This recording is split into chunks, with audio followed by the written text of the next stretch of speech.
Navigating that growing gap between supply and demand has really been the most challenging aspect of my career. Over the last decade, the caregiving workforce has definitely faced significant challenges, and we're going to continue to see those challenges and the demand increase for care. In 2030, we're expected to have more seniors over the age of 65 than children under the age of 18 for the first time in U.S. history. And who is going to take care of them, right? Like that is what keeps me up at night. Like, how are we going to solve this problem?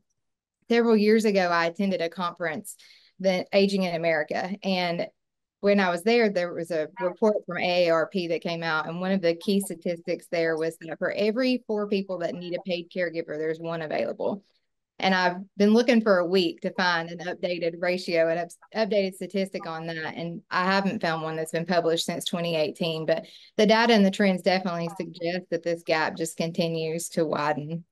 So on top of that, on top of the shortage, the overall unemployment rate right now is like 3.5%, which is also a near historic low. And it makes the labor market just extremely competitive.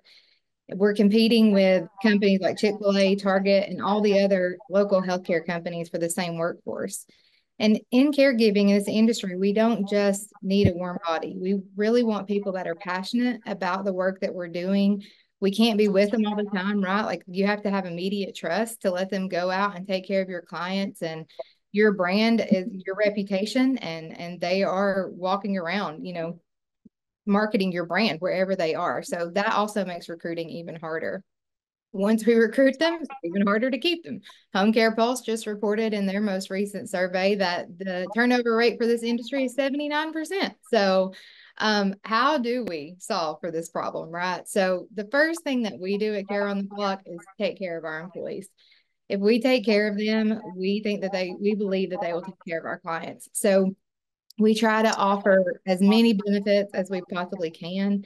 We offer an on-call program so that they have consistent income. This is an economically fragile demographic.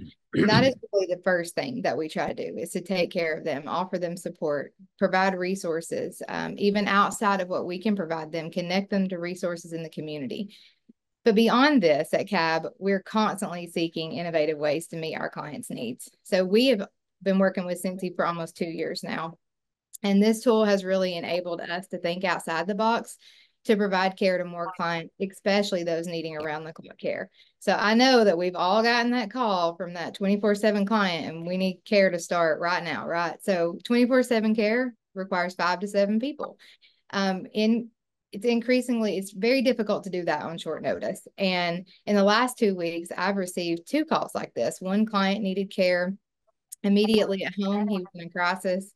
The other client had a stroke, was in rehab and bedbound and wanted to come home immediately. Well, there's tons of training that goes along with that too, right? So we didn't have the manpower to do that immediately. But what we did have was Sensi. And we were able to talk to these families and educate them and use Sensi to be able to fill those gaps to determine what the true needs were for these clients. And we were able to retain both of them as clients. The home care industry, we can't continue to rely on only in-person caregiving due to this workforce shortage. We have got to leverage technology like Sensi for sustainability and to maintain client satisfaction.